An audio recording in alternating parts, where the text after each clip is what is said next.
Hey y'all, hi. Okay, listen to and look at this comment. I'll also put it up on the screen. This comment that I got on the video about how to wear jeans in an interesting way. Angel Face Cake says, this has been incredibly helpful as a jeans wearer. Your levels of formality have particularly revolutionized my office wear. And that's a reference to the video about how to make your wardrobe match your lifestyle, which I will link. But I really struggle with shoes.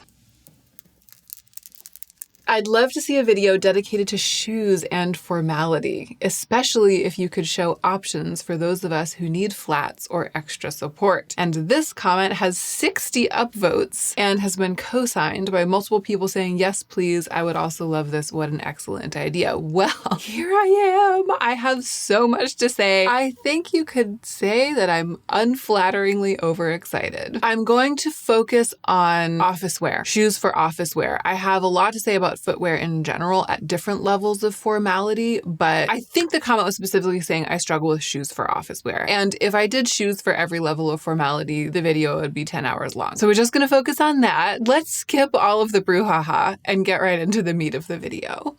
The brouhaha is me saying I'm a published poet. You should check out my book and also subscribe. But we skipped it. I have actual shoes here to show you. I have notes. Okay, let's start. Glove flats. A glove flat is a strange shoe. It's like a sock made of leather that comes all the way halfway up your foot, all the way halfway, covering your toes. So it's kind of like a ballet flat, but this part is bigger. And I think the glove flat is a great shoe. The slight strangeness of the silhouette telegraphs fashion. Fashion-aware people will know that you know. They'll see it and they'll get it and they'll know that you get it. And non-aware people, fashion-unaware people, they'll know that you look cool and kind of elevated, but they won't be able to put their finger on it. And they might say, your shoe, there's something about it, you know? It does so much with so little. And just this slight tweak in silhouette. This is the Quince glove flat in my regular size 8.5, which is a little snug on me. I think my feet have expanded a tiny bit. If anything, I'm like an 8.75 now. And this is the Everlane glove flat in which I had to size up to a 9. If you're interested, just quickly, you can see the finish of the leather's a little different. The Everlane glove flat is like a pebbled leather and it's thicker, and the Quince one really has that leather sock quality. Like you can sort of see the outline of your toes through it, which I kind of like. I actually really like that in a flat. I like it to feel like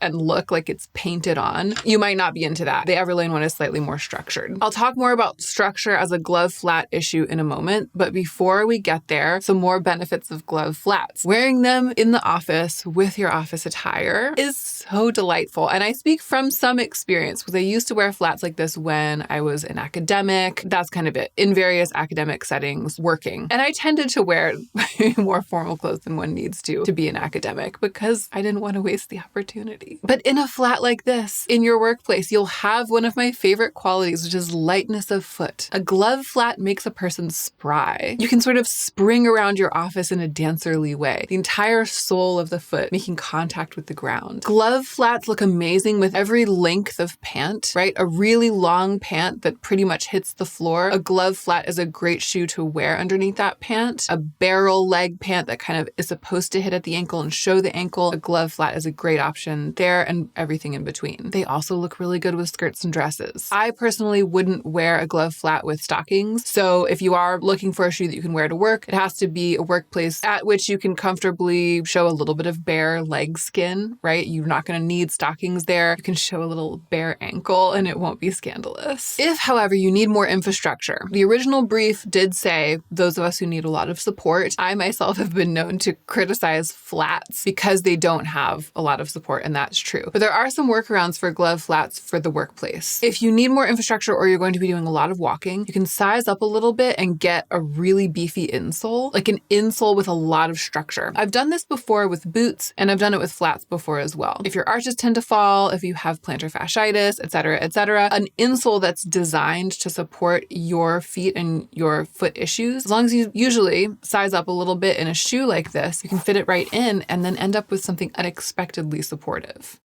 However, if they're for work and you walk to work, or you like commute on the bus with a lot of walking in between, or on the train or something like that, consider wearing sneakers and then changing when you get to work. Or even if you commute by car, but you have to walk to your car and then park and then walk in, and you live somewhere with inclement weather, just consider wearing boots, Wellingtons or something, and changing out of them, leaving them in your office and putting these on when you get there. This also prevents the major issue that I have with thin leather flats, which is how ratty they get. They get ratty so quickly. Usually when you see a glove flat, well, actually I haven't seen a glove flat in the wild very frequently, but usually when you see a ballet flat in the wild, it looks bad. And it looks bad because of the wear and tear on thin leather, such a flimsy shoe. So honestly, for a shoe like this that can look and feel amazing, I recommend treating it as an indoor shoe, as a work slipper, if you will. A little jaunt outside is fine once in a while if you're like dashing down the street to get a matcha, but don't commute by foot in your skimpy flats. It's bad for your feet and it's bad for the shoes. If you're able to do all of that, treating it like a work slipper, etc., and you absolutely must wear a flat and you love everything I've said, but the glove flat is just too editorial for you, a ballet flat can work. My recommendation is just to get one without any stuff on it. No little bow made out of string, no logo, no thingamajiggy on the back. I actually am not the biggest fan of like this thing on the back in either of these. Both of these are for videos. Quince actually sent this pair to me for an upcoming styling video, and this pair I bought myself also for a styling video. If I was sourcing like my dream glove flat, it would have total simplicity. Absolutely no frills, none of this. These are both really good options and more supportive than I expected them to be, actually more structurally sound than I expected. So if you're able to circumvent the practical issues, which with flats like this are longevity and support, then a minimal ballet flat I think can look amazing with a high formality outfit. Another option along similar lines, sometimes you can find a pump with a really small heel that is shaped like a glove flat. Like it's essentially a glove flat, but it just has a tiny heel. For some people who need support on their feet, especially if it's an arch issue, a slight heel is better, and a flat actually puts pressure on the arch that can cause it to fall. If you love everything I've said, but a flat is actually not what's going to work for your foot, look for one of those. And my recommendation there is to look for a leather covered heel. Like make sure the heel is covered in the same exact material as the shoe itself. I'll link some options as I always do. Okay, moving on to shoes with more infrastructure. Possibly my favorite of the video, solid, like incredibly solid, menswear inspired loafers. These are mine. These are from Freda Salvador. I couldn't love them more. A shoe like this does need to be broken in a little bit. I'm literally using a shoe horn. That is what they're called, right? It came with the loafers to get my foot in, and then once it slides in, it fits perfectly. I did size up a little bit in these. Same thing. I think I sized up from an 8.5 to a 9. Without socks, the 9, it's really hard to get my foot in, but once it's in, it has room. Like I can wiggle my toes, and I really like that because I don't want my feet to be pinched in a shoe like this with such substantial leather. Once they're more broken in, because I haven't been able to wear them that much, I feel like they're going to be quite roomy though. And I probably could have also gone with the 8.5. It's just that the breaking in period would have been a little bit less comfortable. Any loafer like this needs to be broken in, but once it's broken in, it's as good as sneakers. Like this is something you can commute in. And depending on the company, maybe it's treated to be water resistant already, or maybe you can add like a water resistant coating to it. I feel like this is something that I wouldn't want to get sopping wet in it, but I wouldn't freak out if a couple of drops started to fall from the sky and I was walking around in these. So look for structure, a thick shoe. If it's something like this is the perfect example. You can see how beefy the leather is. You have to be willing, when it comes to styling a shoe like this, to embrace the solidity, the forwardness of the shoe, the masculinity, so to speak, and really wear it with confidence. This shoe, I think, can go with any pant if it's worn boldly, really any mid to high formality level outfit. I think I would struggle with this for myself with my own style with most dresses and skirts, although there might be exceptions, and I don't think that that's true for everyone. I think a lot of people could totally pull this off with skirts and dresses as well. It can be amazing with socks, with any outfit. With a loafer, I think that quality matters particularly. A badly made loafer is in pretty short order going to look like a letdown with your outfit, especially if you're wearing like a pretty polished outfit.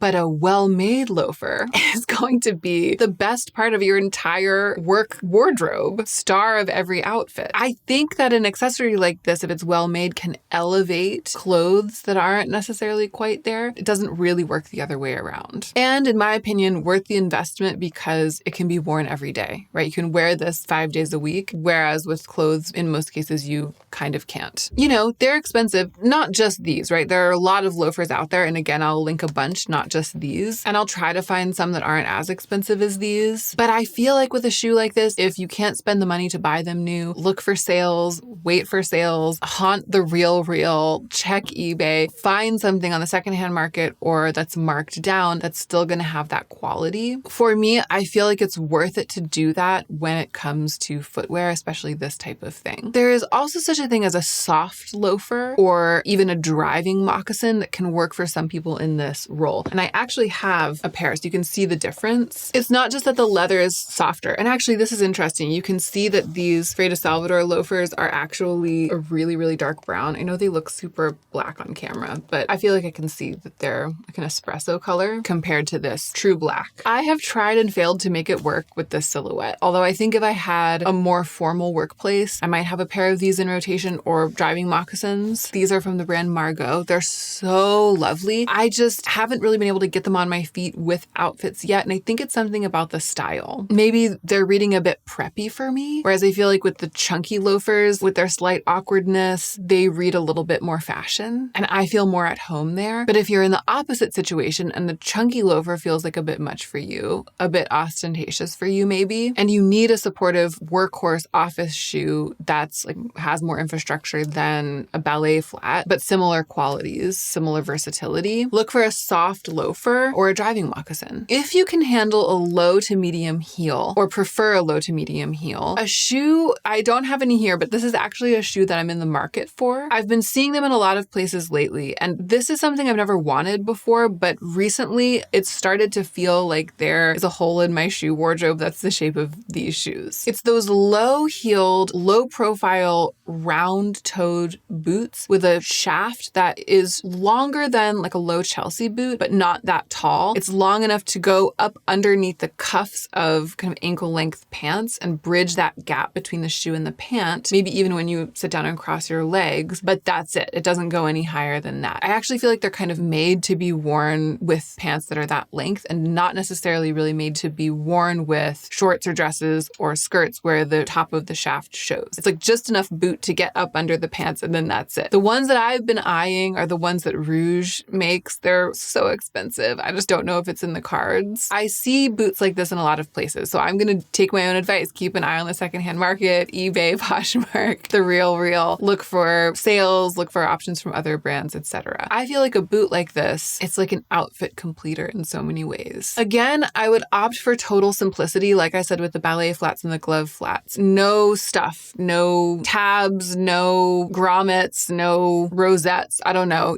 just stuff around the edges, as streamlined as possible. That's why I like the ones from Rouge. Although you can go with a splashy print or a strong color texture to the leather or something, especially if you tend to have really minimal clothes. I feel like with a boot like that, you can really get away with it, especially if the silhouette is minimal and the clothes are minimal. The boot's red or green faux alligator or something like that. Croc, I guess what it's called, green croc. And you can still wear it every day. It could still be kind of your workhorse and it'll go with everything kind of in its quirkiness. One tip though, look for a leather covered heel covered in the same exact leather as the entire boot. All one, right? Instead of a heel made of wood or plastic or like a separate, like a black heel with a leather boot. It's just not quite going to give what I think this boot can give, right? I feel like it's more elevated when it's all one and it's simpler, especially if you've chosen a splashy color or print. Again, with this, you can size up and put in a really sportive insole and end up with the work boots of your dreams. It's a little tough to wear with skirts and dresses for me. Thinking it through though, maybe Gen Z with a sock thing. It's like the awkward sock length is looking really good on a lot of people. People are kind of figuring out how to wear it. It's this thing about leaning into the way in which the leg is kind of chopped up by the shoe and then the sock, then the hem of whatever else you're wearing. That is so in right now. There's je ne sais quoi about it. There's the frisson of excitement around it. And this boot also also does that. It's like the boot comes up to the height that a lot of people are wearing their sock at, the height at which a lot of people are wearing their sock, you know? And I still haven't been able to bring myself to do that because I put the sock there and then I look in the mirror and I'm like, but my legs, it's just probably just a mental block. This is just to say, I imagine getting boots like this and never wearing them with dresses. I think a lot of people would get them and wear them with dresses easily. And it would just go with the kinds of silhouettes and shapes and boundaries between elements of their outfit that they usually play with. If you're drawn to a boot like this, think hard about its use value for you, whether it would only work with pants, or if you only wear pants, then that's fine, or whether it would then be like, oh, I bought it, but then I go to wear my dress and I'm like, oh, I need something else, and if that would be okay with you or not. Just a word of caution about the shaft height because it's a little bit unorthodox. Let's talk about fashion sneakers in the workplace. If your workplace can handle it, if it makes sense, I would look for a soccer shoe inspired sneaker.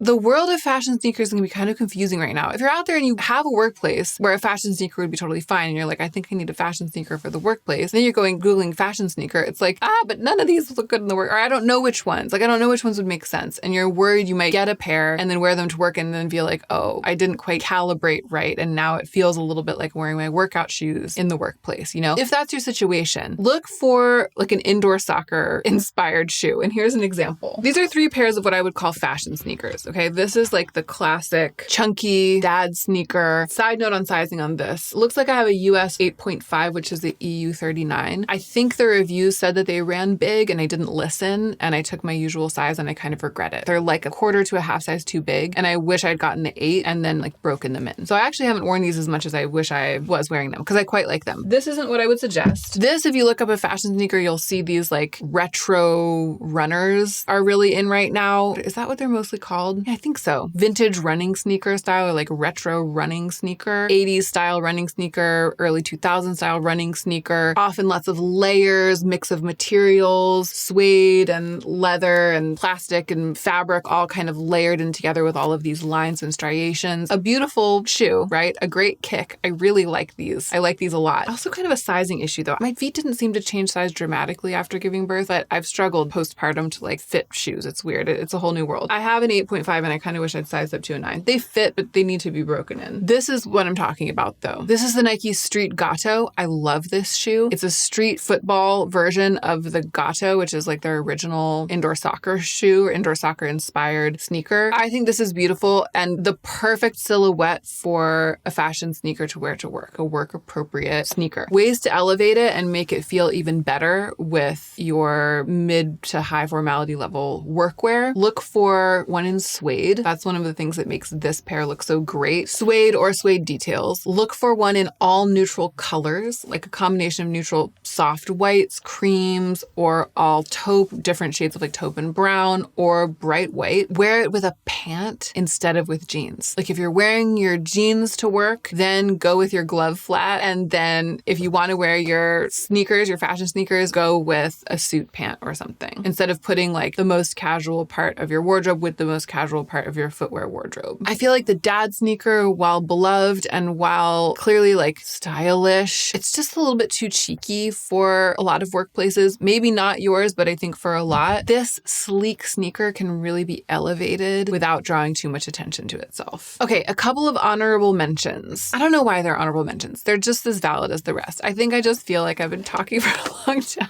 about shoes and like waving my shoes around at the camera for a long time. By saying that these are honorable mentions, I'm like hoping to not go on at length about them. Huaraches, especially as we're going into spring. This is such a magical hybrid, cross boundaries, multi-purpose, spring, summer, like warmer weather, sandal alternative. I mean, maybe it is a sandal, but that's the thing. It's sort of like sandal, not a sandal, casual, not casual, formal, not formal, especially if you get a nice one. These are Nisolo. I have an 8.5. I think they tell you to size down and then break them in. And I originally got an 8 and they were way too tight. I know that they were going to relax, but they were unbearably tight. And then these were a little snug when I got them and then they've relaxed and they fit perfectly. So I'd say take your regular size in these. Although maybe my feet have grown a little and then I actually did size down with an 8.5. Take that as you will. I can't wait to start wearing these again. I was able to wear them at like the tail end of the summer last year and they just go with absolutely everything. They translate particularly well well to a skirts and dresses situation from a pants situation. They're a lot more supportive than flat, like glove flats and ballet flats, most glove flats and ballet flats, and yet they still have that quality of spryness. They kind of hug the foot. They're easy to wear, but somehow formal enough for most workplaces. They cross formality levels effortlessly. Just a great shoe to have. And then a smoking, I guess it's like a smoking shoe or a smoking loafer slide on. What are they? What do people even call these? Loafer slides or something. The reason this is an honorable mention is that I think it might not work for a lot of people. It might not work for certain workplaces, right? It might feel a little schlubby to some people to have a slide like this. It's just that this is a kind of shoe that's going to have more structure because there's enough room in the design of the shoe for the insole to be basically as sturdy as the insole and sole of a loafer. It's like a loafer with the back cut off. You get that real shoe sole, even though it's a slide and even though it's like simpler. And I also feel like with a shoe like this, these are actually men's. I got them at a thrift store. They fit perfectly. They're men's Steve Madden size 7 and they fit my like 8.59 foot really well. You can have like a print like that. You know, it can be a little bit statement and somehow because of the nature of this shoe, maybe it's slight cheekiness, it's adjacency to the slipper, it's effortlessness. Somehow it really works. I find myself throwing these on with any outfit. Like I can wear them with anything and they always work. So it's just a good shoe to like know about and be thinking about as an option for yourself if you are someone who struggles with shoes, especially for a workplace, if your workplace happens to be flexible enough or informal enough for a shoe like that to make sense. Okay, I'm gonna leave it there. You know, how to eat like a piggy and leave no crumbs with footwear for a lower formality level, casual outfits. That's for another video if you'd like to see it, so let me know. I would love to do that. Some of these shoes clearly can cross over, but there are a whole bunch of really great shoes, including those for people who need flats or need more support that wouldn't work for work that I would also love to talk about. I hope this has been helpful and or enjoyable. This was delightful for me to do. So thank you so much to the original commenter who suggested this and those of you who upvoted and co-signed that comment. Again, I will leave a bunch of links in the description box down below, and I hope that you will leave comments with your own suggestions too. Thanks again for being here, and don't forget to take extra good care of yourself so that you can be the most effective version of yourself as you do your work in the world.